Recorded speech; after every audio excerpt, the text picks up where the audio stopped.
السلام علیکم برادران اسلام، بھائی بزرگوں، دوستوں، میرے عزیز ساتھیوں،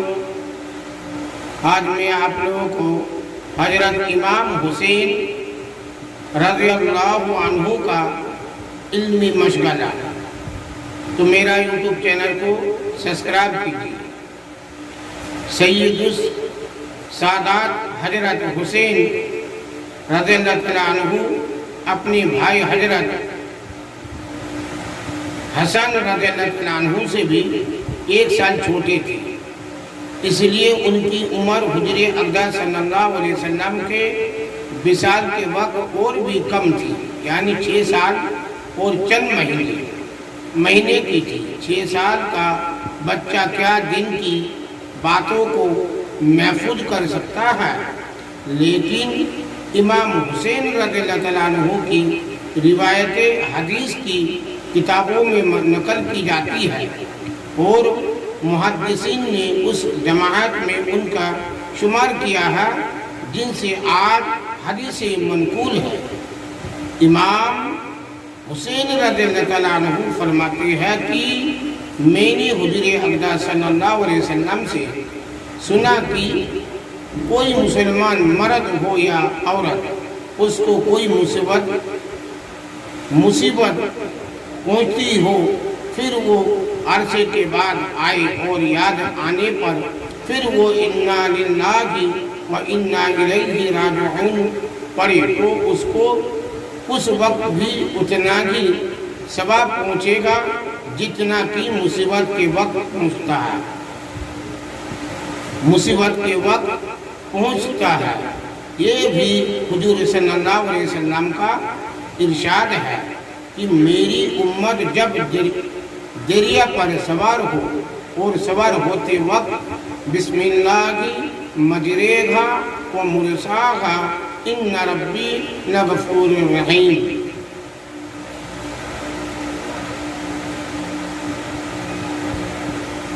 پڑھے تو یہ ڈوبنے سے امن کا ذریعہ ہے۔ حضرت حسین رضی اللہ عنہ نے 25 حج پیدل کیے ہیں، نماز اور روزے سے بھی بہت کثرت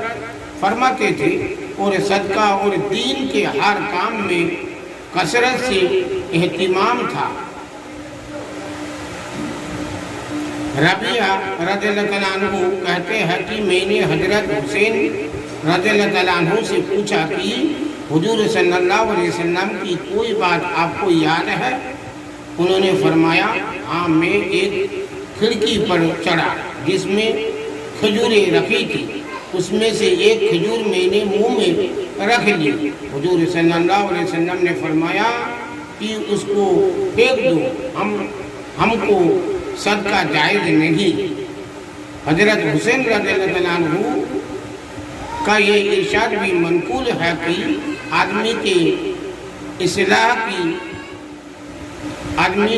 اسلام کی خوبی یہ ہے کہ بیکار کاموں میں مشغول نہ ہو۔ ان کے علاوہ اور بھی متعدد روایت آپ سے منقول ہے۔ اس قسم کے واقعات صحابہ کرام رضی اللہ عنہ کے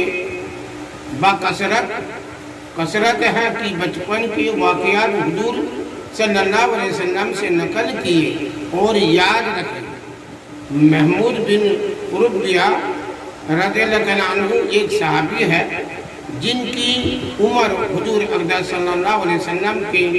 وصال کے وقت 5 سال کی تھی۔ وہ کہتے ہیں کہ میں نے عمر بھر اس بات کو نہیں بھولوں گا کہ نبی اکرم صلی اللہ علیہ وسلم ہمارے گھر تشریف لائے۔ ہمارے یہاں ایک کنواں تھا، اس کے پانی سے ایک کلی میرے منہ پر کی۔ ہم لوگ بچوں کو وہی تباہی فضول باتوں میں لگاتے ہیں، جھوٹے قصے ان کو سنا کر تقویات میں دماغ کو پریشان کرتے ہیں۔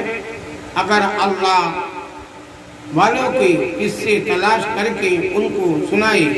سنائے جائے اور بجائے جن بھوت سے ڈرانے کے اللہ سے اور اس کے عذاب سے ڈرائے اور اللہ کی ناراضگی اہمیت اور ہیبت دل میں پیدا کرے تو دنیا میں بھی ان کی کارآمد ہو اور آخرت میں تو مفید ہے ہی۔ بچپن کا زمانہ حافظ کے قوت کا زمانہ ہوتا ہے، اس وقت کا یاد کیا ہوا کبھی بھی نہیں بھولتا۔ ایسے وقت میں اگر قرآن پاک حفظ کرا دیا جائے تو نہ کوئی دقت ہو نہ وقت خرچ ہو۔ میں نے اپنے والد صاحب نبرت اللہ مرقدہ سے بھی بارہا سنا اور اپنے گھر کی بڑیوں سے بھی سنا ہے کہ میرے والد صاحب رحمت اللہ علیہ کا جب دودھ چھڑایا گیا ہے تو پاؤ پارا حفظ ہو چکا تھا۔ 7ویں سال کی عمر میں قرآن شریف پورا حفظ ہو چکا تھا اور وہ اپنے والد یعنی میرے دادا صاحب سے مخفی چھپ کر فارسی کا بھی محتبہ حصہ وسطی سکندر نامہ وغیرہ پڑھ چکے تھے۔ فرمایا کرتے تھے کہ میرے والد صاحب نے قرآن شریف ختم ہونے کے بعد یہ ارشاد فرما دیا تھا کہ ایک قرآن شریف روزانہ پڑھ لیا کرو، باقی تمام دن چھٹی میں گرمی کے موسم میں صبح کی نماز کے بعد مکان کی چھت پر بیٹھا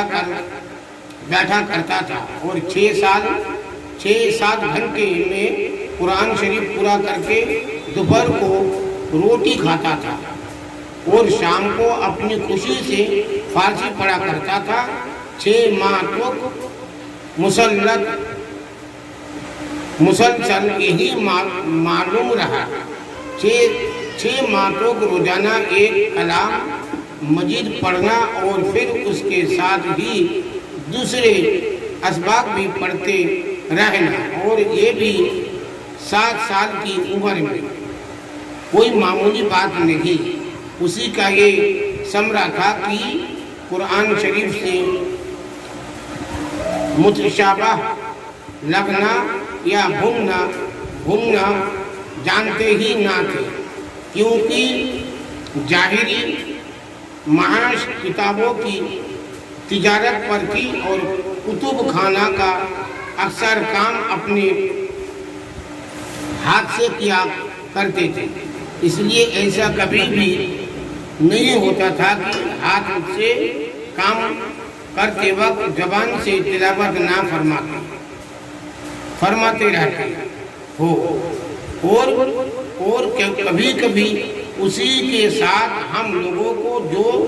مدرسے میں الگ پڑھتے تھے اسباق بھی پڑھا دیا کرتے تھے۔ اس طرح 3 کام ایک وقت میں کر لیا کرتے تھے، مگر ان کا تاریخ تعلیم ہم لوگوں کے ساتھ وہ نہیں تھا جو مدرسے کے اسباق کا تھا، اور ہم مدارس کا مربجہ رائج طریقہ ہے کہ سارا بوجھ استاد ہی کے ذمے رہے، بلکہ مقصود طلباء کے ساتھ یہ طریقہ تھا کہ شاگرد